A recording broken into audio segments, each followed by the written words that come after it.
آمدید کہتے ہیں آپ سب کو ہمارے پروگرام گپ شپ ود نور امان اللہ میں۔ ناظرین، آج جس گیسٹ سے آپ سب کی ملاقات کروانے ہم حاضر ہوئے ہیں ان کا تعلق سیاست سے ہے، اور سیاست کے علاوہ ان کا تعلق 30 سال آرمی سے بھی رہا، ملٹری سروسز دیتے رہے۔ ناظرین، میں آپ سب کو ان کا تعارف کرواتی جاؤں۔ صوبائی وزیر بہبود آبادی کرنل ریٹائرڈ ہاشم ڈوگر صاحب، آئیے ان سے بات کرتے ہیں۔ السلام علیکم سر، کیسے ہیں آپ؟ جی بالکل ٹھیک ٹھاک۔ تھینک یو سو مچ سر، آپ نے ہمارے لیے وقت نکالا، ہم مشکور ہیں آپ کے۔ سر، فوج سے آپ نے شروع کیا، فوج میں جانے کا واقعہ کیسے پیش آیا؟ یہ بڑا اچھا واقعہ تھا۔ میں نے جب تعلیم اپنی آئی واز ان میٹرک، ادھر ہی میں ایچ ایس این میں پڑھ رہا تھا، تو مجھے شوق تھا آنیسٹلی۔ ایک تو میں اسپورٹس مین تھا، اور دوسرا وردی کے ساتھ ایک تھی مجھے انسپریشن تھی، پسند تھی، اور میرا شوق تھا کہ میں آرمی میں جاؤں۔ تو پھر جب میٹرک کے بعد میں نے اپلائی کیا تو آئی واز ویری لکی کہ پھر میں سلیکٹ ہو گیا۔ پھر 4 سال ادھر اکیڈمی میں ٹریننگ کی۔ تو یہ بالکل میری مطلب ایک خواہش تھی جو اللہ پاک نے پوری کی، تو میں اس کے لیے اللہ پاک کا شکر ادا کرتا ہوں۔ لوگ تو اتنے جا کر ٹرائی کرتے ہیں اور پھر بھی ان کی سلیکشن نہیں ہو پاتی، اور آپ کی فرسٹ اٹیمپٹ میں ہی سلیکشن ہو گئی کیا؟ جی بالکل، وہاں پہ موسٹلی جو بچے سلیکٹ ہوتے ہیں وہ فرسٹ اٹیمپٹ میں ہو جاتے ہیں، پھر کچھ ہوتے ہیں جو سیکنڈ میں ہوتے ہیں، 2 چانسز ہوتے ہیں بیسیکلی آپ کے پاس۔ تو آئی واز لکی کہ میں فرسٹ اٹیمپٹ میں ہی سلیکٹ ہو گیا تھا۔ آپ کے والد صاحب کا تعلق تو سیاست سے تھا، انہوں نے نہیں کہا کہ بیٹا ہے میرا اور یہ سیاست میں ہی آئے؟ ان کا کیا رد عمل تھا؟ نہیں، ان کو بہت شوق تھا کہ میں آرمی میں جاؤں، اور ہم 4 بھائی ہیں۔ تو میرے بڑے بھائی تھے جو والد صاحب کے ساتھ ہوتے تھے، تو ان کے پاس ایک تھا مطلب اپرچونٹی کہ ہم میں سے ایک چلے جائیں آرمی میں بھی۔ تو دین آئی واز لکی کہ اللہ پاک نے مجھے موقع دیا، اور میرے والد صاحب مرحوم بہت خوش ہوئے جب میں آرمی میں گیا۔ جہاں پہ بھی میری پوسٹنگ ہوتی تھی وہ ریگولرلی مجھے وزٹ کرتے تھے، تو انفیکٹ وی مس ہم اے لاٹ ناؤ۔ بہرحال ان کی خواہشات تھیں، اللہ پاک نے پوری کی۔ بالکل، آرمی والوں کا سب سے جو انٹرسٹنگ پارٹ ہوتا ہے وہ یہ ہوتا ہے کہ ان کی پورے پاکستان میں ڈیفرنٹ جگہوں پر پوسٹنگ ہوتی ہے۔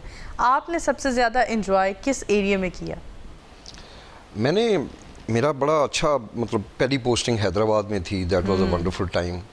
سیالکوٹ میں 2 دفعہ رہا، اسلام آباد میں رہا 2 دفعہ، لاہور میں رہا 2 دفعہ۔ تو ساری جگہوں پہ میرپور آزاد کشمیر بہت اچھا، that's a wonderful place. Kohat میں رہا، تو کوئٹہ میں کورسز کیے، مری میں کورسز کیے، تو سارا ہی اچھا تھا۔ انفیکٹ میں یہ کہوں گا کہ شاید میرپور آزاد کشمیر والا جو ٹائم ہے that was really nice, it's a nice place to live. In fact اس کے ساتھ منگلا ڈیم ہے اور ایک خوبصورت جگہ ہے، لوگ بہت اچھے ہیں وہاں کے۔ دوسرے علاقوں میں جب رہتے تھے تو قصور کو کس شدت سے یاد کیا کرتے تھے؟ دیکھیں، آپ کا جو ایک ہوم گراؤنڈ ہے یا جہاں پہ آپ پیدا ہوئے ہیں، پلے ہیں، بڑے ہیں، اس کی یاد تو ہمیشہ رہتی ہے۔ مگر میں قصور میں مجھے بہت کم رہنے کا موقع ملا۔ 4 سال کی میری عمر تھی جب مجھے والد صاحب قصور سے لاہور لے آئے، تو میری زندگی جو ہے وہ زیادہ لاہور میں گزری۔ بٹ چونکہ وہاں پہ میری والدہ محترمہ تھیں، میرے باقی بہن بھائی عزیز و اقارب، تو ہمیشہ ہی مجھے بہت اچھا لگا۔ پھر میری شادی بھی قصور میں ہی ہوگی، میرے گاؤں میں ہوگی، جو میرے چچا کی بیٹی ہیں، تو ان کی پھر بڑی کنٹریبیوشن ہے کہ وہ انفیکٹ میں اپنی سروس کے دنوں میں زیادہ گاؤں نہیں جاتا تھا، میری کوئی اتنی اٹیچمنٹ نہیں تھی۔ صحیح۔ مگر وہ جب شادی ہوئی تو پھر میری وائف جو ہیں وہ چونکہ گاؤں میں رہیں، تو ان کی بہت زیادہ اٹیچمنٹ تھی، تو پھر ان کی وجہ سے مجھے بہت فریکوینٹلی جانا پڑا۔ صحیح۔ میرے کوئی دوست نہیں تھے بچپن میں، وہ پھر آہستہ آہستہ لوگوں سے دوستی ہوئی۔ اب تو میں اپنا زیادہ ٹائم، ایک ہفتے میں کم از کم 4 دن میں گاؤں میں رہتا ہوں، بہت خوب۔ 2-3 دن میں ادھر رہتا ہوں۔ مجھے اب وہاں پہ رہنا زیادہ اچھا لگتا ہے۔ سر، آپ نے خود ریٹائرمنٹ لی اپنی آرمی سروسز سے، ملٹری سروسز سے ریٹائرمنٹ لینے کا مقصد کیا تھا آپ کا؟ میرا مقصد یہی تھا کہ جو آج میں کام کر رہا ہوں، اور مجھے شوق تھا آرمی میں نے اپنی آلموسٹ سروس پوری کی۔ تھوڑا عرصہ پہلے مجھے ریٹائرمنٹ لینی پڑی۔ اس کی وجہ یہ ہوتی ہے کہ ریٹائرمنٹ کے بعد 2 سال آپ الیکشن نہیں لڑ سکتے، تو میری کوئی 2 سال سروس رہ گئی تھی۔ تو پھر میں نے سوچ بچار کر کے فیملی سے، دوستوں سے، اپنے جو آرمی کے سینئرز تھے، تو وہ بلکہ کہتے تھے کہ بھئی آپ جا کے الیکشن لڑ لیں گے، تو میں نے کہا جی میں لڑ لوں گا انشاءاللہ۔ تو بلکہ جب بعد میں نے الیکشن لڑا، مجھے اللہ پاک نے کامیابی دی، تو میں سمجھتا ہوں کہ بہت خوشی ہوئی جو میرے کولیگس تھے اور آرمی میں جو میرے سینئرز تھے, جونیئرز تھے, جن سے میں آج بھی رابطے میں ہوں, اور بس دیٹ از ہاؤ مجھے لینی پڑی 2 سال پہلے ریٹائرمنٹ. ملٹری سروسز کے دوران کوئی ایک خوبصورت یاد جو آج بھی آپ کی یادداشت میں تازہ ہو؟ میں نے زیادہ اپنی سروس جو ہے وہ انٹیلیجنس میں کی, اور انٹیلیجنس کے جو واقعات ہیں وہ میں آپ سے شیئر تو نہیں کر سکتا. بے شمار بڑے انٹرسٹنگ اور کاؤنٹر ٹیررزم میں نے کام کیا, اور بھی جو شعبے ہیں ہمارے بہت ساری ہیں, اور کوئی اب انفیکٹ چونکہ میں نے سروس ایسی کی کہ وہ ساری ایک کانفیڈینشیل ٹائپ ہے, اس کے اندر راز ہے. ہاں, یادیں بھی راز ہیں. ہاں, یادیں بھی راز ہیں. اچھے ٹائم مطلب دوستوں کے ساتھ کہیں گھومنے پھرنے کے موقع ملے. پھر مجھے یاد ہے کہ حیدرآباد میں جب میں لیفٹیننٹ تھا تو ہم اس وقت اینٹی ڈکوائٹ آپریشنز کر رہے تھے. سندھ میں اس وقت یہ ڈاکو راج بنا ہوا تھا. اچھا. تو آرمی نے اور گورنمنٹ نے ڈیسائیڈ کیا کہ یہاں پہ ملٹری ایکشن ہونا چاہیے. تو اس ایکشن کے دوران حیدرآباد میں ہم ایک باغ میں تھے, جنگل میں, اور ہم نے کوئی ڈاکو اس دن مقابلے میں مارے بھی تھے. تو عمران خان صاحب وہاں پہ آئے 1992 میں. اچھا. اور وہ پھر کیمپ میں ہمارے پاس آئے, انہوں نے ہمارے ساتھ لنچ کیا. غالباً انہوں نے نیا ورلڈ کپ جیتا تھا. تو ہی واز اے ہیرو. میں تو اس وقت سے ان کو پسند کرتا تھا, میرے کالج سے بھی ہیں, اور ایک انسپریشن تھی.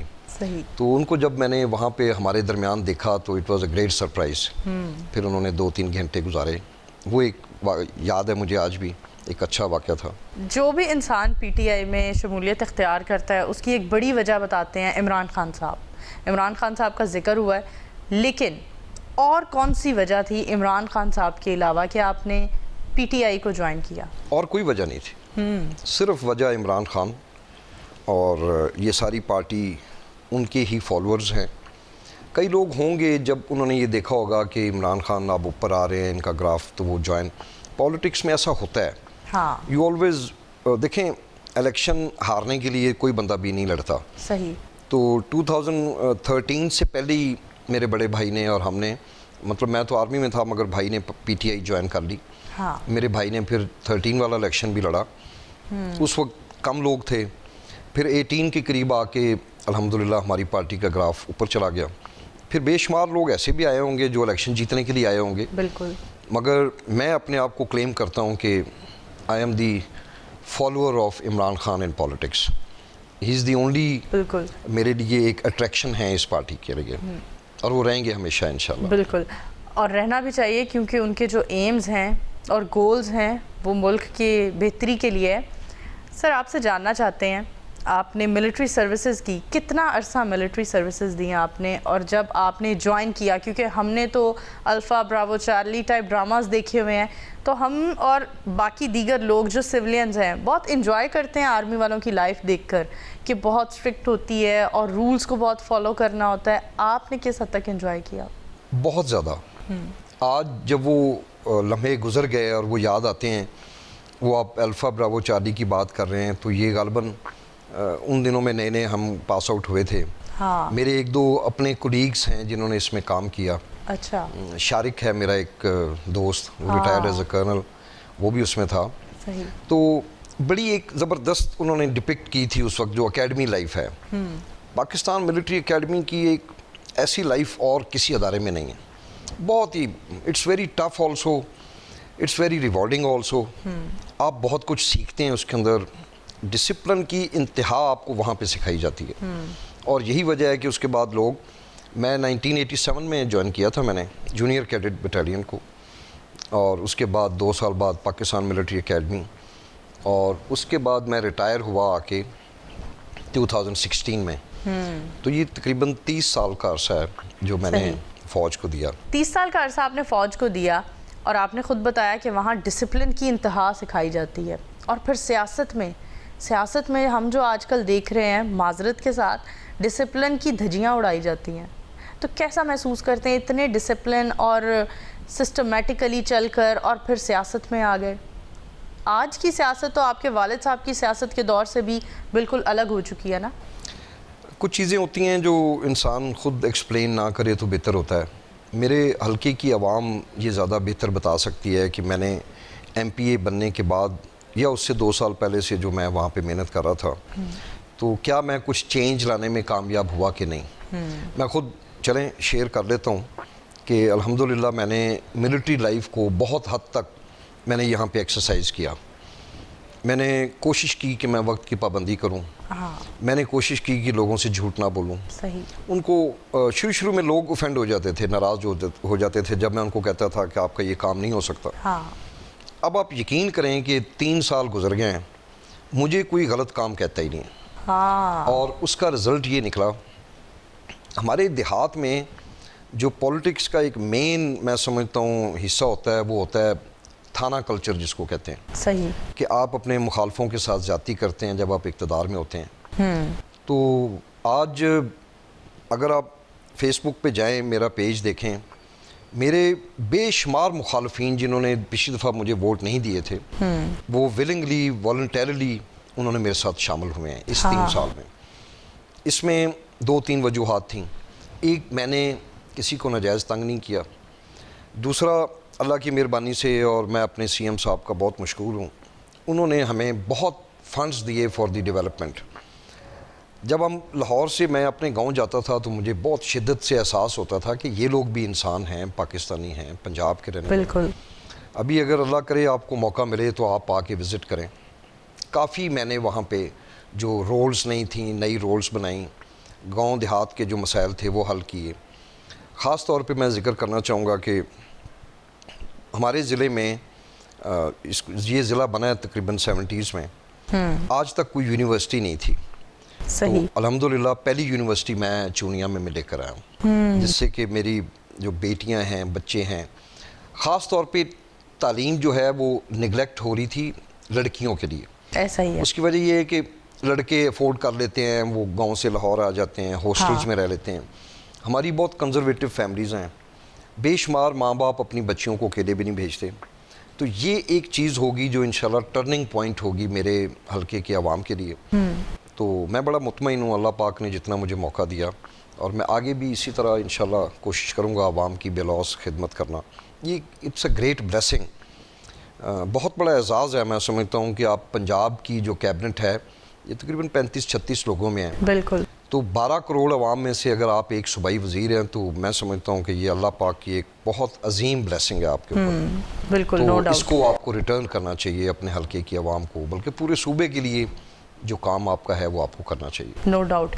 ISI جیسے ادارے کے ساتھ کام کیا اور پھر اس کے بعد پاپولیشن پلاننگ جیسے ادارے میں آپ کو بھیج دیا گیا, کیا مطمئن ہے اپنی پوسٹ سے؟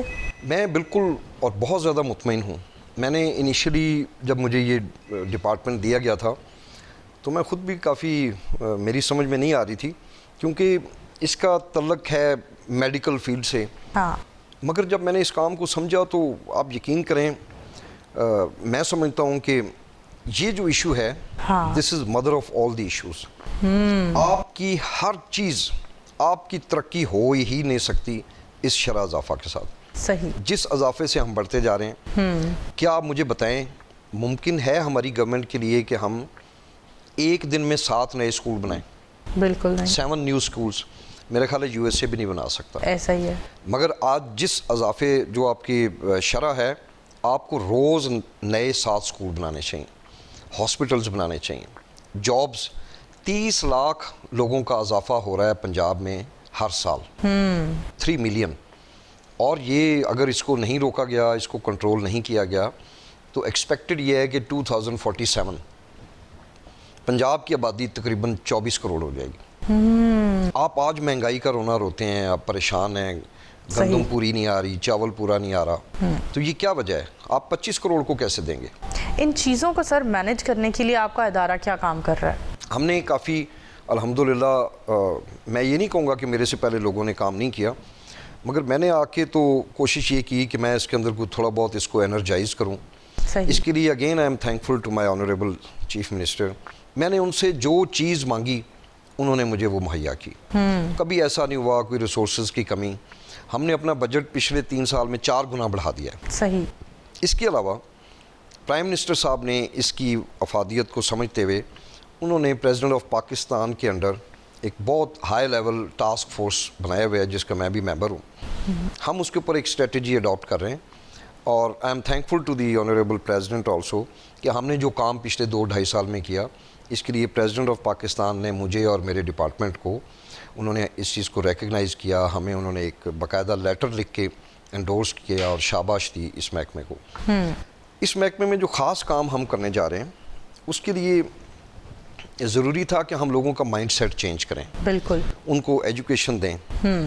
تو آج بے شمار لوگ وہ ایسے ہیں کہ جو میڈیا سے ریلیٹڈ نہیں ہیں.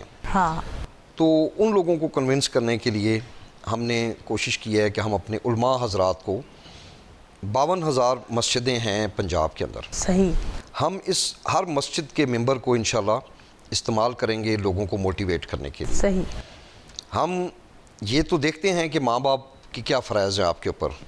کبھی کسی نے دیکھا ہے کہ بچوں کی کیا فرائض ہیں ماں باپ کے اوپر؟ بالکل. ایک ماں باپ کے اوپر فرض ہے کہ جب وہ بچہ پیدا ہو وہ اس کو صحت دیں, اس کو تعلیم دیں, بالکل, اس کو اچھا ماحول دیں, بیسک نیڈز. اور اگر ماں باپ ایسا نہیں کریں گے بچوں کو صرف ایک ارننگ ہینڈ بنانے کے لیے کہ وہ بچہ پیدا ہوگا 8 سال کی عمر میں وہ کسی کے گھر میں کام کرے گا, میں سمجھتا ہوں کہ یہ ایک شدید گناہ ہے. اس کو میں گناہ سمجھتا ہوں. صحیح, کہ آپ نے ایک بچے کی اس کی زندگی آپ نے ختم کر دی. 8 سال کا بچہ جب گھروں میں جھاڑو پھیرے گا اس کی کیا زندگی؟ بالکل. تو ان بچوں کے ساتھ پھر جنسی استحصال ہوتا ہے. ایگزیکٹلی. ایک بچے کی جو سب سے زیادہ پروٹیکشن ہے وہ اس کے ماں باپ کے پاس ہو سکتی ہے دنیا میں, اور کسی ایون کسی ریلیٹیو کے پاس بھی نہیں ہو سکتی. صحیح.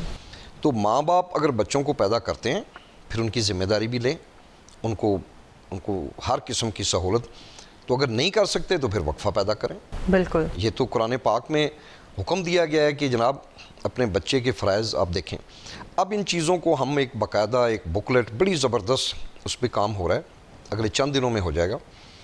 ہم انشاءاللہ 52,000 مسجدوں کو اس میں انکارپوریٹ کرنے جا رہے ہیں, اور ہم تمام گراس روٹ لیول پہ جو علماء ہیں چھوٹی چھوٹی مسجدوں میں ہیں ان کی ہم ٹریننگ انہی کے علماء حضرات سے کروائیں گے. صحیح. 10 ڈسٹرکٹس میں یہ پروجیکٹ آلریڈی شروع ہو چکا ہے, اور ہم بہت اچھی ان کے ساتھ جا رہے ہیں. اسٹائپنڈ دیتے ہیں جو لوگ ہمارے ساتھ شامل ہوتے ہیں. This is going to change the game انشاءاللہ. انفیکٹ یہ بنگلہ دیش نے ایسے کیا تھا. صحیح. تو میں نے سوچا کہ دوبارہ ویل کو ری انوینٹ نہ کیا جائے.